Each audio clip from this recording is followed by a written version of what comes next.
This is Petra Zinnicker from Elkhorn, Wisconsin, and we're talking about the side benefit of being a raw milk farmer is hearing all the stories of how families and especially children have been changed by consumption of raw milk. And we were just talking about, my question to Petra was, do people gain, is this the solution to the obesity problem that we're having? And Petra, did you want to say more about what you've heard and observed from? Sure. Yeah. Well, we've heard people coming back talking about where both sides could have been a problem, being overweight or needing to gain weight, and it seems like that on both sides the milk has helped people to put on weight if they had problems on that side and keep it on, or for people who are struggling with being obese.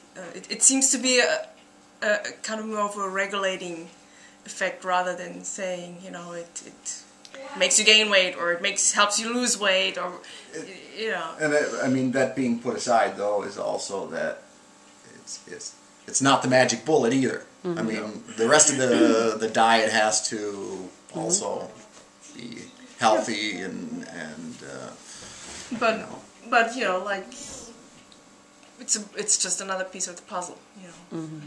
It's another piece of the puzzle. So, well, my personal experience is when I started eating nutrient-dense foods, my consumption went way down. Mm-hmm. And it was almost as if I kind of understood it in this way, is that while my body didn't get the nutrients out of one bite, it went for the second and third and fourth, saying, you know, where's the beef? Basically, right. where is the nutrient that I'm looking for out of this? And not finding it in a smaller portion, I went to a larger portion.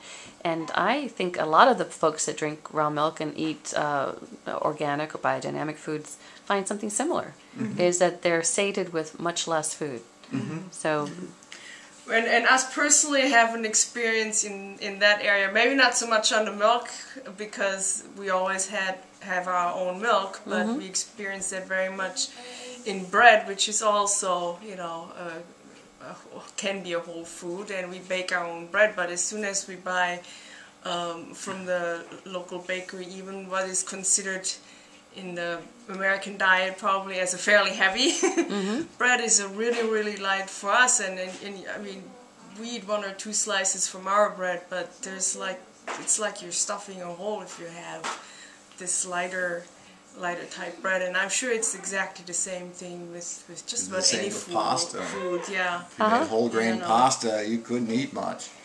I mean, it just filled you up. So it's really not the food that makes you fat. It's probably the lack of the nutrients in the food. Yes. Ah, isn't that an interesting thing? So there's no bad food to eat. It's just nutrient dense or lacking in nutrients that makes a difference. But if you eat a food that doesn't give you any nutrients, and your body keeps wanting more because it mm-hmm. still needs more, and also so therefore it's metabolized, I think, then mm-hmm. changes. Mm-hmm. There's mm-hmm. no nutrient value to it, and I think also then what gives you problems is that if you are missing nutrients in your food, your body can usually compensate for that, but it takes much more energy to do that. So if you're missing whatever it would be, some building block, your body, instead of going from point A to point B, it has to go through many points to get, you know, to build up that mm-hmm. nutrient that's missing, mm-hmm. and it becomes energy draining for your body because it's working three times as hard to mm-hmm. metabolize. Wow. So a farmer who is conscientiously farming, using organic, biodynamic, or grass-based farming practices without all the toxins from chemical fertilizers or herbicides or pesticides, a farmer is really participating in the health of the families he's serving. Absolutely. Absolutely.